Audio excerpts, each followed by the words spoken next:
A'udzu billahi minasyaitonir rajim. Bismillahirrahmanirrahim. Assalamualaikum warahmatullahi wabarakatuh.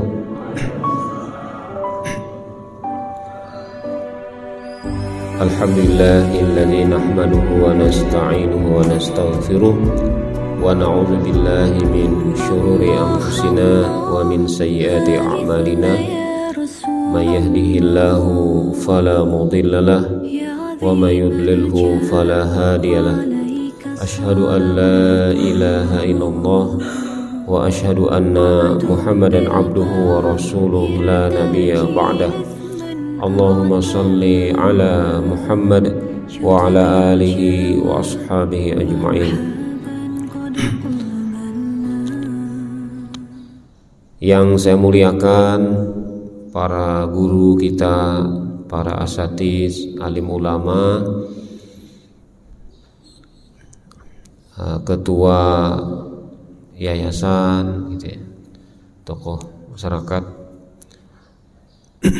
ketua bidang keagamaan kita Ustadz Tanjung, ketua takmir Ustadz Muslih, dan Bapak Ibu semua, tanpa mengurangi hormat kami, tidak dapat menyebutkan satu persatu. Puji syukur kehadirat Allah SWT pada pagi yang tenang ini kita bisa hadir melaksanakan sholat subuh berjamaah. Tidak semua orang mungkin bisa datang ke masjid atau ke mushola untuk melaksanakan sholat subuh secara berjamaah. Lebih dari itu, kita juga bersyukur kita masih diberikan ketetapan iman, Islam, dan mudah-mudahan selalu kita mengamalkan amal soleh yang menjadi bekal kita nanti menuju dunia alam akhirat. Salawat dan salam senantiasa kita sanjungkan kepada junjungan kita Nabi besar Muhammad SAW beserta keluarga, para sahabat, para tabi'in, para tabi'in, wa man tabi'ahum bi ihsan ila yaumiddin. Hadirin jamaah yang dimuliakan Allah, pada pagi hari ini saya dapat giliran Ustaz. Banyak kali nih orangnya Ustaz. Mohon maaf nih. Dapat giliran dari takmir ya untuk menyampaikan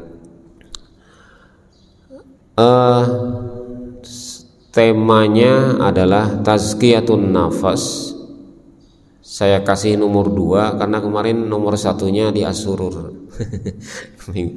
Nah, tapi kelanjutannya lah gitu ya. Penyucian jiwa gitu, atau mensucikan jiwa gitu ya.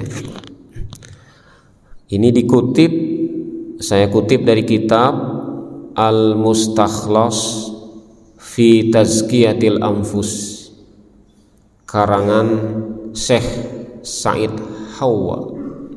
Banyak produktif sekali menulis beliau ini, banyak karangan kitabnya. Al-Mustakhlas fi Tazkiyatil Anfus ini sebenarnya adalah intisari dari kitab Ihya Ulumuddin karangan Imam Al-Ghazali. Nah, jadi kalau Bapak sekalian ingin beli bukunya, penerbitnya PT Robbani. Cetakan pertama itu tahun 99, tapi saya punya yang versi tahun 2000. Baik. Dalam surah Al-Baqarah ayat 129 Allah Subhanahu wa taala berfirman, A'udzu billahi minasyaitonir rajim. Bismillahirrahmanirrahim. Rabbana wab'ats fihim rasulam minhum yatslu 'alaihim ayatika wa yu'allimuhumul kitaba wal hikmah wa yuzakkihim innaka antal azizul hakim. Ayat ini doa Nabi Ibrahim kepada Allah untuk anak cucunya, gitu ya, untuk kita semua. Jadi Nabi Ibrahim berdoa kepada Allah, ya Tuhan kami, utuslah di tengah mereka seorang rasul dari kalangan mereka sendiri yang akan membacakan kepada mereka ayat-ayat-Mu. Tilawah, yatslu, tilawah, membacakan.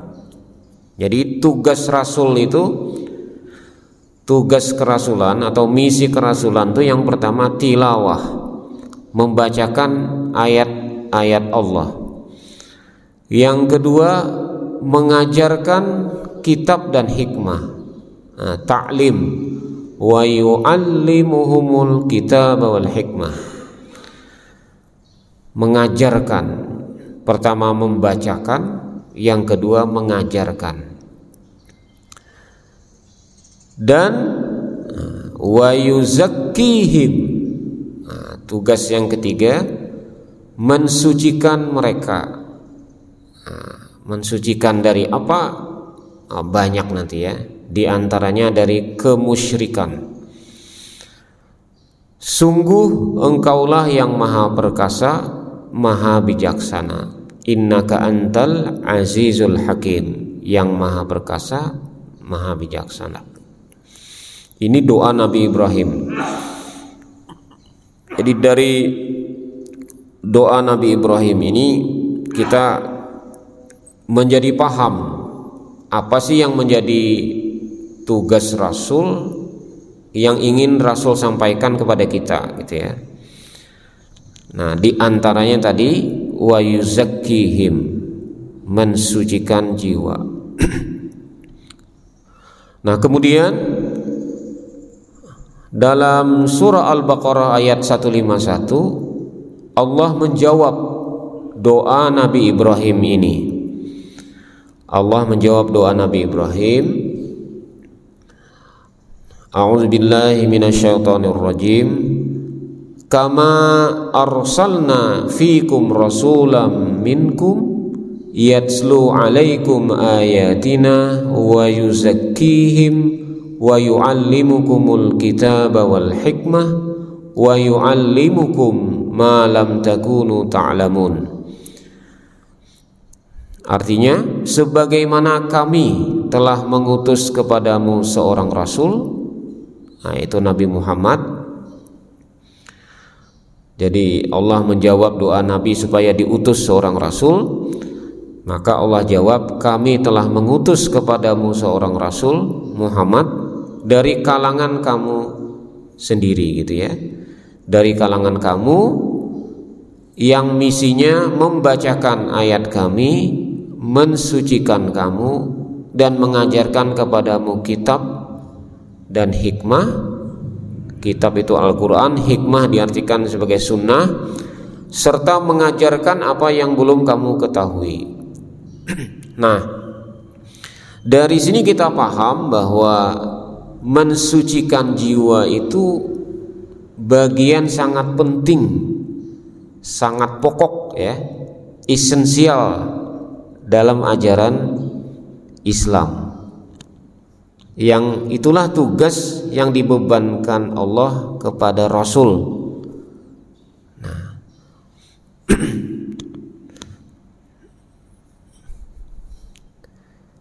Nah, tidak hanya Nabi Muhammad ya, di ayat lain juga dikatakan, Al-Quran surah An-Nazi'at ayat 18 dan ayat 19. A'udzubillahi minasyaitonir rajim. Faqul hal laka ila an tazakka wa ahdiyaka ila rabbika fatakhsha. Jadi Nabi Musa diperintahkan oleh Allah untuk mendatangi Fir'aun, ajak dia supaya mensucikan diri. Maka kata Allah, maka katakanlah wahai Musa gitu ya, kepada Fir'aun, adakah keinginanmu untuk membersihkan diri dari kesesatan, dan engkau akan kupimpin, kata Musa ya, dan engkau akan kupimpin ke jalan Tuhanmu agar engkau takut kepadanya. Nah, jadi esensial memang pensucian jiwa, tazkiyatun nafas itu penting ya, pokok dalam ajaran kita. Nah, di dalam surah Asy-Syams ayat 9 dan 10, wasyamsi wa duhaha dan seterusnya. Nah, lalu dikatakan wa nafsi wa ma sawwaha fa alhamaha fujuraha wa taqwaha. Lalu qad aflaha man zakkaha, beruntunglah orang yang mensucikan jiwanya. Wa qad khaba man dassaha, dan sungguh rugi orang yang mengotorinya. Nanti ketika kita mati, nah, nanti dipanggil, ya ayyatuhan nafsul mutmainnah, wahai jiwa yang tenang, yang suci, irji'i ila rabbiki radiyatan mardiyah. Irji'i, balik, nah, kembali kepada Tuhanmu. Kalau jasad, tubuh kan nanti dimakan cacing ya, kalau kita mati dikubur, daging kita habis dimakan, nanti tinggal tengkorak gitu ya, tinggal. Nah, kalau roh, jiwa kita tidak mati. Jiwa kita dipanggil, ya ayyatuhan nafsul mutmainnah, wahai jiwa yang tenang, jiwa yang bersih, yang suci, irji'i ila rabbiki, balik kepada Tuhanmu, radiyatan mardiyah, dalam keadaan ridha dan Allah meridainya. Wadkhuli fi ibadi, kumpul sama roh-roh hamba-hambaku yang lain. Wadkhuli jannati, masuklah ke dalam surgaku. Nah, ini qad aflaha man zakkaha, beruntung orang yang mensucikan jiwanya. Nah, apa yang mengotori jiwa? Nah, di dalam buku itu dikatakan 5 hal yang mengotori jiwa. Yang pertama, yang paling berbahaya itu kemusyrikan. Nah, kemusyrikan itu ada yang sifatnya besar gitu ya, ada yang kecil. Nah, yang besar itu ya mempersekutukan Allah. Ria yang kecil seperti ria gitu ya, penyakit hati ria gitu ya. Nah, kemusyrikan. Jadi di dalam surah At-Taubah itu dikatakan kemusyrikan itu sesuatu yang najis ya. Dikatakan sesuatu yang najis, berat gitu ya. Nah, dan dosa orang yang musyrik itu tidak diampuni gitu ya. Nah, jadi kemusyrikan itu paling najis, paling ngotori jiwa. Jadi kalau masih percaya dukun ya, makanya wajah jiwanya lihat aja dukun itu bersih gak kok. Dari jiwanya aja sudah kotor ya. Orang yang percaya macam-macam itu jiwanya aja sudah kotor, nanti memancar ke mukanya gitu ya, ke wajahnya. Nah, lihat aja orang-orang yang musyrik itu wajahnya gitu ya.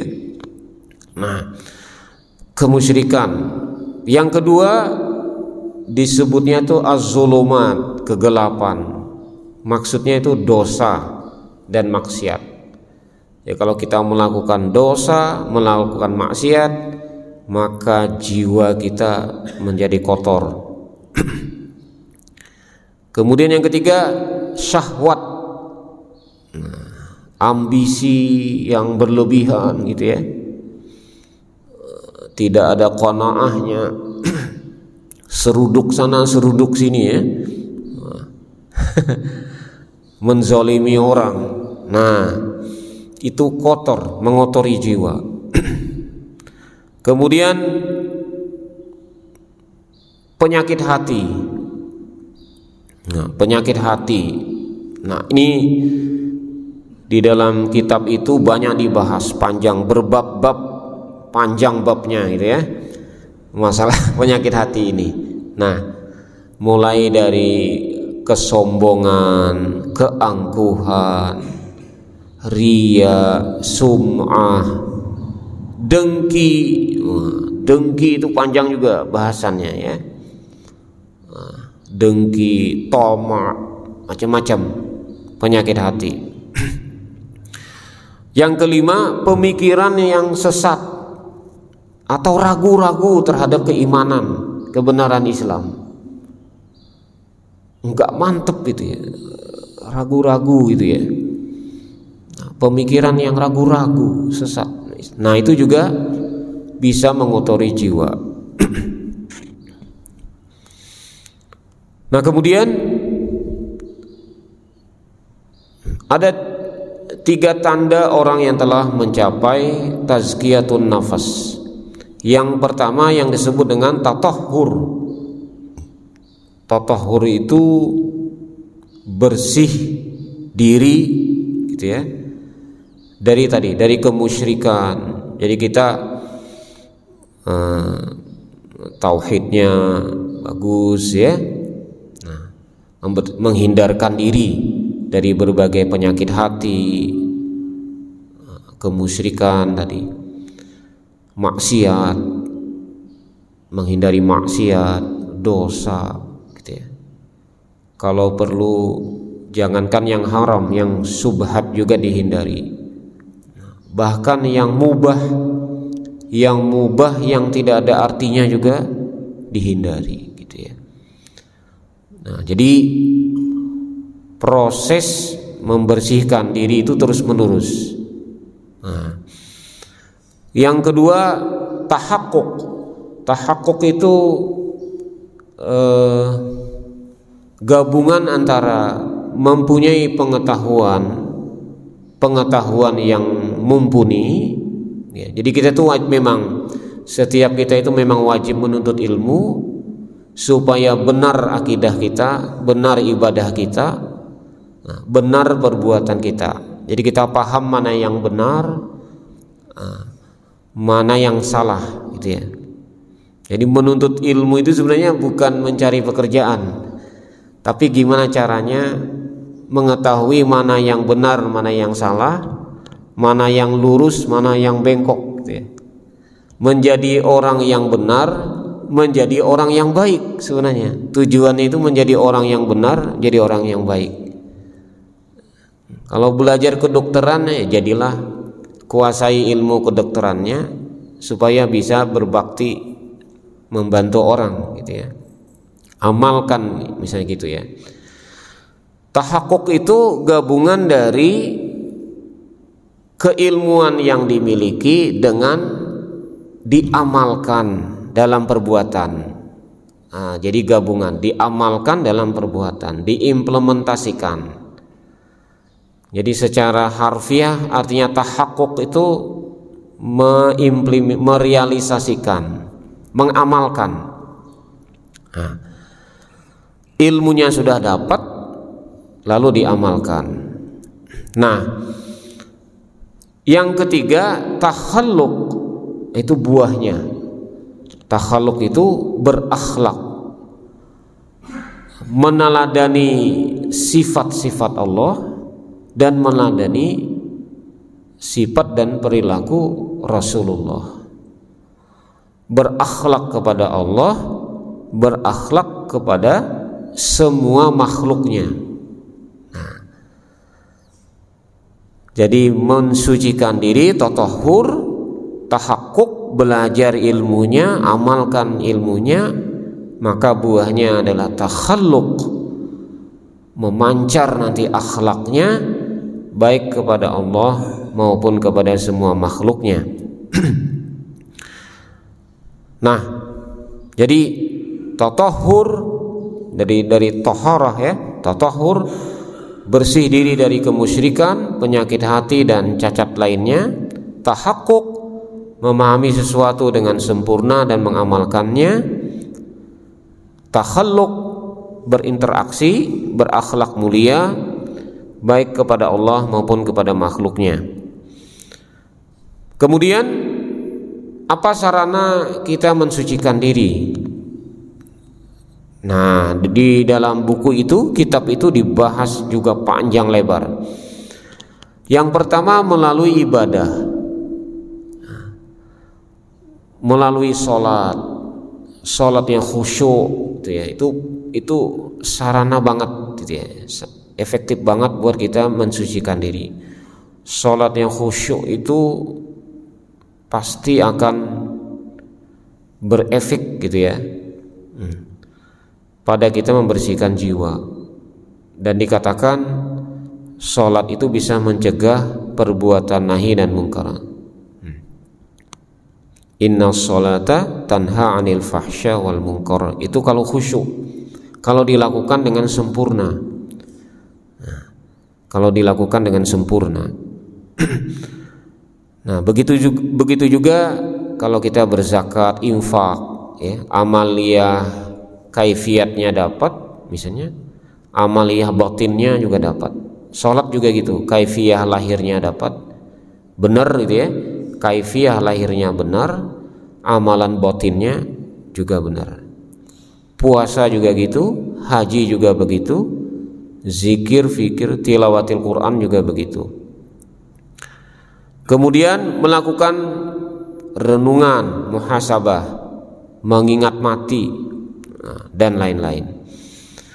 Lalu melatih diri untuk selalu berusaha ikhlas, sabar, syukur, khauf, berharap, roja, ya, berperilaku santun, jujur, dan lain-lain.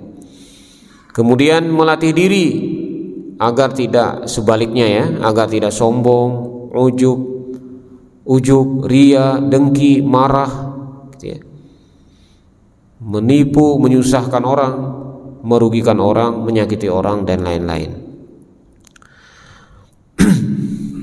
Nah, mensucikan diri melalui sholat itu bab pertama dari kitab itu, Ustaz, ya. Nah, yang pertama hudurul qalbi. Hudurul qalbi itu menghadirkan hati. Ketika kita sudah memulai sholat, Allahu Akbar, menghadirkan hati itu artinya bagaimana hati kita terhindar dari pikiran-pikiran lain selain sholat. Gimana caranya mengosongkan hati kita terhindar dari hal-hal selain sedang berdialog dengan Allah. Nah, bisa nggak kita kayak Allahu Akbar, nggak ada pikiran yang lain lagi, gitu ya. Kita batasi, kita kosongin itu. Ini kita malah Allahu Akbar ingat kunci, ingat yang. Kalau di hadis itu ada hadis mengatakan, ada sahabat itu begitu Allahu Akbar, dia ingat lupa nutup panci. Lagi masak lupa nutup panci. Jadi dikatakan di hadis itu bagaimana cara mengosongkan pikirannya. Nabi itu pernah dikasih orang teropa terus tali teropahnya tuh baru, itu bagus gitu ya. Nah tapi saya nggak ngerti nih kenapa Nabi melihat begitu sholat itu ngelihat teropahnya itu loh baru, karena baru itu akhirnya ke ini pikiran Nabi keganggu gitu. Setelah sholat kata Nabi, itu balikin loh pada yang ngasih, nggak suka saya pakai yang lama aja. Nah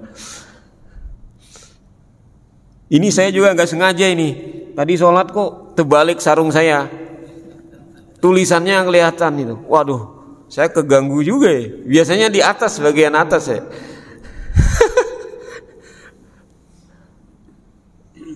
Jadi gimana, bahkan ya ada yang agak ekstrim nih. Jadi ada sahabat itu sholat di kebun, dia petani di kebunnya itu, lagi sholat tuh dia lihat burung gitu putar-putar gitu. Nah setelah itu dia sadar, insaf, datang kepada Nabi, ya Rasulullah, celaka, kebun saya itu bikin saya nggak khusyuk sholat, udah saya infakkan aja, katanya, dikasih infakkan aja ke Nabi, itu kebun loh Pak. Nah jadi gimana tuh caranya sholat, pikiran kita itu hanya kepada Allah. Nah gimana caranya supaya kepada Allah? Lanjutannya yang kedua, tafahum. Tafahum itu memahami bacaan sholat. Jadi hudurul qalbi itu, kehadiran hati itu berbarengan dengan lafaz sholat, bacaan sholat. Kalau bisa gitu, Allahu Akbar, Allah Maha Besar, gitu ya. Ikutin, kita fahami, tafahum. Allahu Akbar kabira, ikuti itu. Nah makanya penting paham bacaan sholat, karena sebenarnya sholat itu kita sedang berbicara sama Allah, sedang ngobrol sebenarnya. Kalau ikuti bacaan-bacaan sholat itu artinya kita sedang menghadap Allah, serius itu, sangat serius itu. Nah kita menghadirkan hati kita, ikuti hati kita itu berbarengan dengan lafaz sholat, tafahum. Nah maka yang hari ini belum paham bacaan sholat, coba baca artinya dulu, baca artinya setiap ya. Ketika kita rukuk itu ya, sujud yang kita baca itu apa? Nah artinya kita ngerti. Ketika tahiyat kita ngerti. Ikuti terus, fokus ikuti ke artinya di dalam hati ya. Jadi lisan kita membaca bacaannya, lafaz mengikuti lafaznya, hati kita mengikuti artinya, paham, memahaminya. Kemudian tidak cukup itu, ditambah dengan ta'zim, mengagungkan Allah. Coba ketika kita ruku', subhana rabbiyal azimi wa bihamdi, maha suci engkau ya Allah yang maha agung, Tuhanku yang maha agung. Nah, kita ruku', subhana rabbiyal azimi wa bihamdi. Nah, nggak usah buru-buru. Nah, nikmati ngobrol sama Allah itu ketika sholat, ta'zim. Kata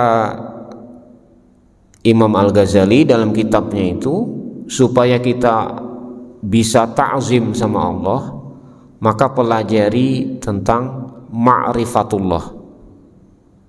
Kalau kita ma'rifatullah, nah lalu setelah itu ma'rifatun nafas, kita mengenal diri kita ini siapa, kita ini siapa sih gitu ya. Nah, kita ini banyak lalainya, kita ini banyak dosa, banyak lalai. Nah, ketika menghadap Allah tuh kayaknya malu gitu ya. Ya Allah, saya banyak kurangnya gitu ya.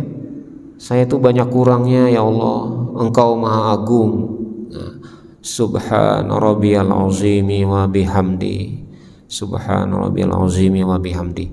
Nah, terus dialog gitu. Nah,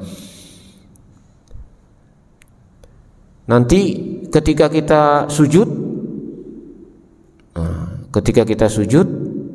apa bacaannya? Subhana rabbiyal a'la wa bihamdi. Jadi sujud itu ketika anggota tubuh paling mulia bagi kita gitu. Bagi manusia ini kan paling terhormat kepala ya. Nah, dahi kita letakkan di lantai. Ketika sujud itu yang paling rendah. Kita merendahkan serendah-rendahnya yang paling terhormat dari diri kita. Sujud, di situ kita ucapkan Subhana rabbiyal a'la wa bihamdi. Maha suci Engkau ya Allah, Tuhanku yang paling tinggi. A'la, Tuhanku yang paling tinggi. Saya rendah. Saya rendah. Ana fakir, saya fakir. Saya nggak punya apa-apa. Saya membutuhkan Engkau.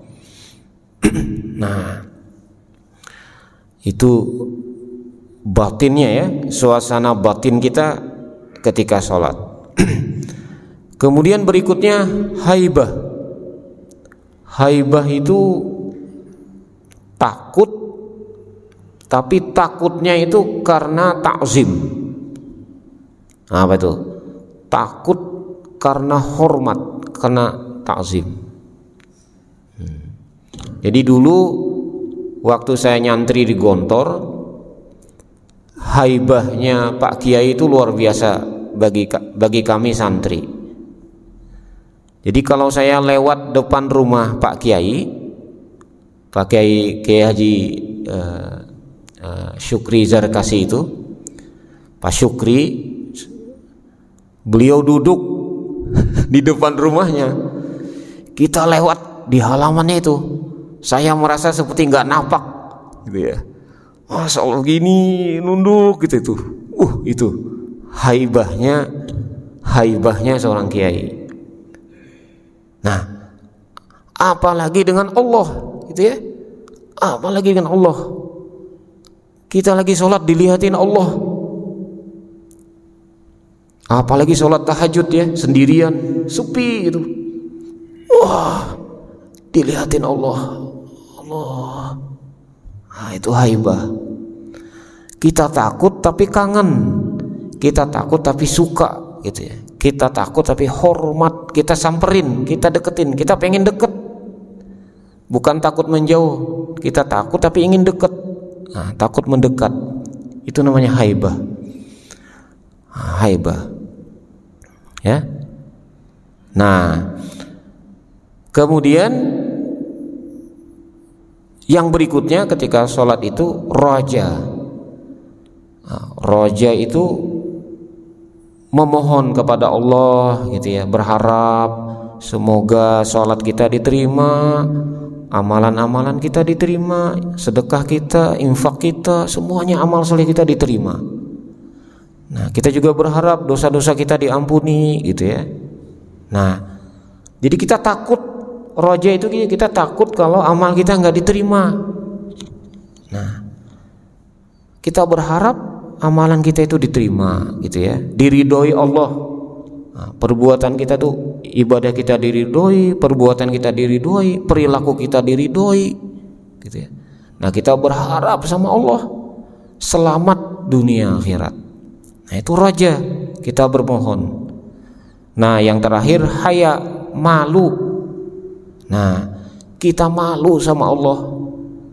Nah, kadang-kadang sholatnya terlambat ya. Kadang-kadang sholat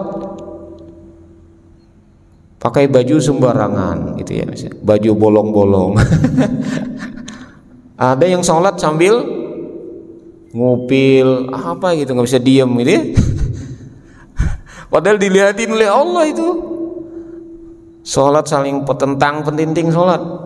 Nah, Jadi itu suasana batin begini yang bisa mensucikan jiwa kita. Yang kita bilang tadi, sholatnya kalau bisa sempurna. Tidak hanya kaifiat lahiriah, lahiri kaifiat itu yang fikihnya ya, gini semacam itu juga penting, tapi juga penting lagi adalah amalan batinnya. Nah, bagaimana supaya kita bisa menghadirkan amalan batin dalam sholat? Nah, maka dalam kitab itu dikatakan kita harus punya himmah. Nah, himmah itu adalah pusat perhatian atau fokus utama. Jadi supaya sholat kita itu 6 amalan batinnya itu dapat, gitu ya. Kuncinya adalah, yang paling pertama adalah kuncinya adalah himmah. Jadikan sholat itu sebagai perhatian utama dalam hidup kita. Nah, jadi kata Ustadz Tanjung, nah saya ingat Ustadz Tanjung, ceramahnya Ustadz Tanjung, kalau ingin husnul khotimah, jadikanlah waktu-waktu kita hidup itu menunggu sholat. Benar ya Ustadz ya? Gus Baha rujukannya. Saya merujuk beliau ke Gus Baha. Nah, itu silsilahnya begitu. Rawahunya begitu. Nah, jadi waktu-waktu hidup kita itu kita jadikan menunggu sholat. Nah, matinya kita pun ketika menunggu sholat, atau ketika di dalam sholat, atau ketika menunggu sholat. Nah, maka kalau sholat kita jadikan himmah, fokus utama, maka tadi hudurul qalbinya dapat, tafahumnya dapat, ta'zimnya dapat, haibahnya dapat, roja dan hayanya bisa dapat. Nah, pas. Ini slide terakhir. Tuh. Nah, ya kan? Pas. Oke. Jadi himmah itu di dalam surah Yusuf ya, pengertian himmah itu ya, walamma hammat bihi wa hamma biha. Ketika Siti Zulaiha itu hamma, pengen banget dengan Yusuf, bergairah dengan Yusuf. Wa hamma biha, Yusuf juga sebenarnya merespon, sudah pengen juga. Nah, lalu ada burhan ya, lalu ada tanda dari Allah, sehingga Yusuf langsung terkejut. Nah, dia bilang inni akhafullah, saya takut Allah. Jadi maksudnya gini, jadikanlah sholat itu kayak kita pengen banget gitu. Nah, kayak apa tuh pengennya laki-laki dengan perempuan, tapi diganti dengan sholat gitu. Jangan pengen ke perempuan. pengen kayak gitu pengennya. Kalau sholat tuh pengen banget, mau sholat tuh pengen banget gitu ya. Jadi fokus utama kita himmah. Nah, jadi itu Bapak Ibu sekalian, mudah-mudahan bermanfaat. Kalau ada kekurangan, kesalahan itu dari saya, kalau kebenaran itu dari Allah SWT. Demikian, wal afwa minkum. Wassalamualaikum warahmatullahi wabarakatuh.